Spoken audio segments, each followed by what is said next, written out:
नमस्कार। आप सुन रहे हैं मुंशी प्रेमचंद्र की लिखी कहानी दूसरी शादी। जब मैं अपने 4 साल के लड़के राम स्वरूप को गौर से देखता हूँ तो ऐसा मालूम होता है कि उसमें वह भोलापन और आकर्षण नहीं रहा जो कि 2 साल पहले था। वह मुझे अपने सुर्ख और रंजीदा आंखों से घूरता हुआ नजर आता है। उसकी इस हालत को देखकर मेरा कलेजा कांप उठता है और मुझे वह वादा याद आता है जो मैंने 2 साल पहले उसकी माँ के साथ, जबकि वह मृत्युशैया पर थी, किया था।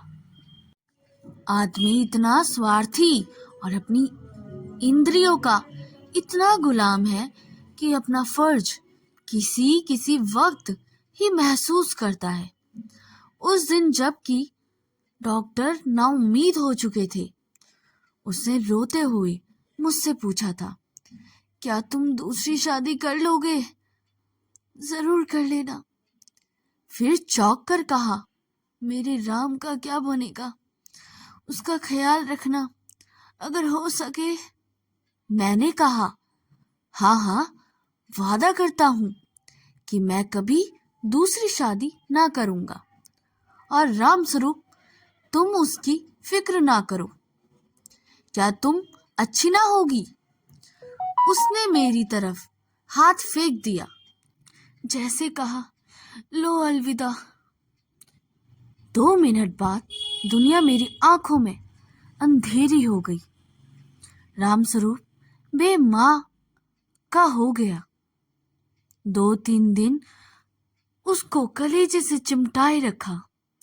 आखिर छुट्टी पूरी होने पर उसको पिताजी के सुपुर्द करके मैंने अपनी ड्यूटी पर चला गया। 2-3 महीने दिल बहुत उदास रहा नौकरी की, क्योंकि उसके सिवाय चारा ना था। दिल में कई मसूबे बांधता रहा। 2-3 साल नौकरी करके रुपया लेकर दुनिया की सैर को निकल जाऊंगा। यह करूंगा, वह करूंगा। अब कहीं दिल ही नहीं लगता। घर से खत बराबर आ रहे थे कि फला जगह से नाते आ रहे हैं। आदमी बहुत अच्छे हैं, लड़की अक्ल से तेज और खूबसूरत है। फिर ऐसी जगह नहीं मिलेगी। आखिर करना है ही कर लो। हर बात में मेरी राय पूछी जाती थी, लेकिन मैं बराबर इनकार किए जाता था।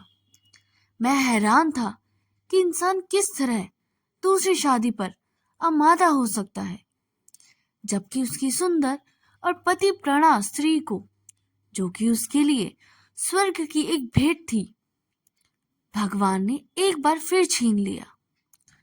वक्त बीतता गया। फिर यार दोस्तों के तकाजे शुरू हो गए। कहने लगे, जाने भी दो, औरत पैर की जूती है, जब एक फट गई तो दूसरी बदल लो। स्त्री का कितना भयानक अपमान है, यह कहकर मैं उनका मुंह बंद कर दिया करता था। जब हमारी सोसाइटी, जिसका इतना बड़ा नाम है, हिंदू विधवा को दोबारा शादी कर लेने की इजाजत नहीं देता, तो मुझको शोभा नहीं देगा कि मैं दोबारा एक कुंवारी से शादी कर लूं।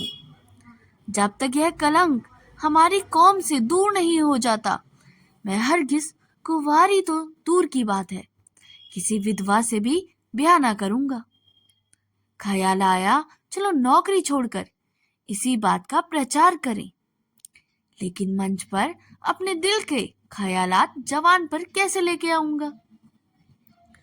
भावनाओं को व्यवहारिक रूप में देने और चरित्र मजबूत बनाने में, जो कहना उसको करके दिखाने में हम में कितनी कमी है, यह मुझे उस वक्त मालूम हुआ, जबकि 6 माह बाद मैंने एक कुंवारी लड़की से शादी कर ली। घर के लोग खुश हो रहे थे कि चलो किसी तरह तो माना। उधर उस दिन मेरी बिरादरी में 2-3 पढ़े लिखे रिश्तेदारों ने डांट बताई। तुम जो कहा करते थे मैं बेवा से शादी नहीं करूंगा, लंबा चौड़ा व्याख्यान दिया करते थे, अब वह तमाम बातें किधर गई? तुमने तो एक उदाहरण भी ना रखा जिस पर हम चल सकते। मुझ पर जैसे घड़ों के पानी फिर आ गया, आंखें खुल गई। जवानी के जोश में क्या कर गुजरा, पुरानी भावनाएं फिर उभर आई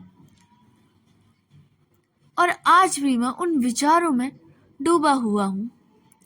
सोचा था नौकर लड़के को नहीं संभाल सकता, औरतें ही इस काम के लिए ठीक हैं।